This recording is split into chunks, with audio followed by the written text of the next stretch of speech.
Hey everyone, well today I want to do a little video on my DIY down quilt that I made. If you guys watched the last video that I made, the Art Loeb solo trail, or Art Loeb solo backpacking trip, this is the quilt that I took, and the second night it got down to about upper 30s. And I was actually pretty hot in this quilt. The material I got is from dutchweargear.com, and it's called Argon. It's just like a ripstop nylon, and it is downproof, and also I believe it has a DWR repellent on it.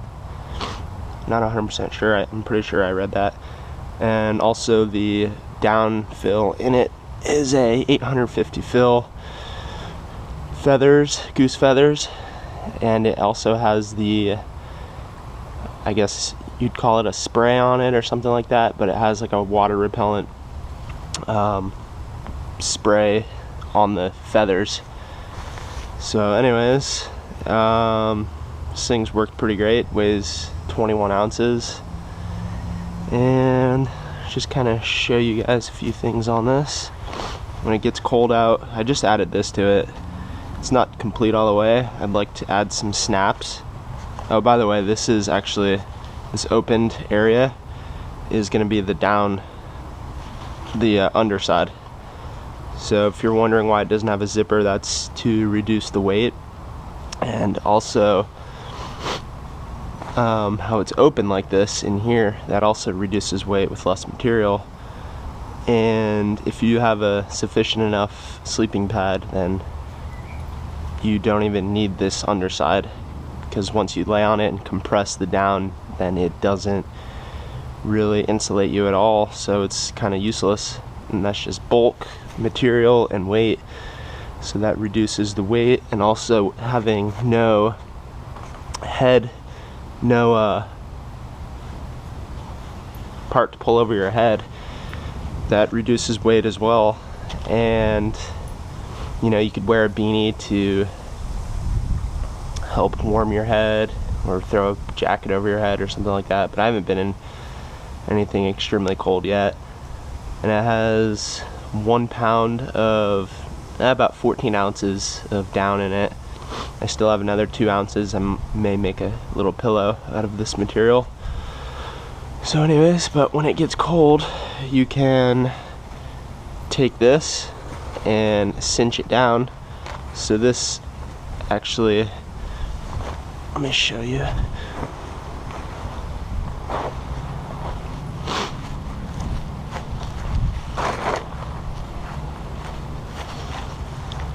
So you cinch it down and your head goes through there. And what I'm gonna do is add 2 snaps, or like buttons, so I could snap this together. Or I mean, I could even tie these together. I may just do that. Not really 100% sure yet, but tie that together, cinch it down around your neck, and then you have, I overstuffed this channel around the neck here so you don't get a big draft coming in and out of there when it's cold out. And I also added a foot box to it, so you can see right here, just a round foot box. And I took nano no-see-um to make my channels, just kind of like a cross area. Added some tie outs if I want to hang it up. And those of you that don't know much about quilts, or I guess down sleeping bags for that matter, there's a top layer and a bottom layer, and then in between that you have channels, which are, you can see right here, these sewn areas. And in those sewn areas I have a 3-inch fabric, which in my case I'm using nano no-see-um fabric, 3-inch fabric that's gonna be in between the bottom and the top layer, so it is going all the way across 3 inches high to make these channels to help keep your down feathers in place so it's not going all over the place. But there are a few different types of ways you can do it. This is just the way I decided to do my channels. I guess you can also call them baffles. And I have a couple more tie outs here. Right here, and the one up at the top there. So in my case, I can either take those tie out points and tie them around my sleeping pad. Let's just imagine there's a sleeping pad under here. I can take these and add some type of, I could do some stretchy cord like this, 550 cord, any type of thin cord, and attach it to these guy up points, go around my sleeping pad, and then attach it to these guy up points here. And then you could tighten it down, so then the quilt is going to be around the sleeping pad, which then you're not going to get a draft of cold air. But I haven't used that yet because, like I said, I haven't used it in extremely cold weather. But with the way I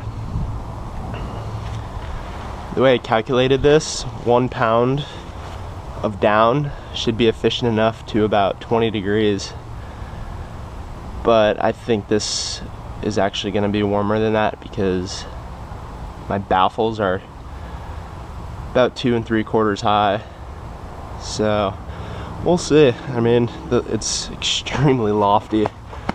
You can see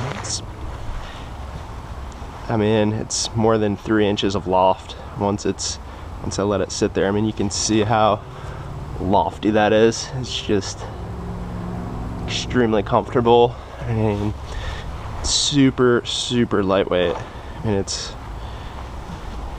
pretty crazy. But here's the bag and the stuff sack. This is a Sea to Summit stuff sack. I think it's a 15 liter, possibly a 20 liter, but it's about 5 or 6 ounces just for the stuff sack. So I'm definitely would like to get a different size stuff sack, or actually just get a different stuff sack overall and reduce the weight. And so let's weigh this thing. See if I can balance it on here. It's the hard part.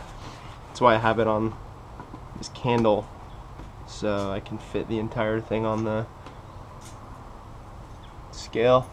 So it says 27.79 ounces.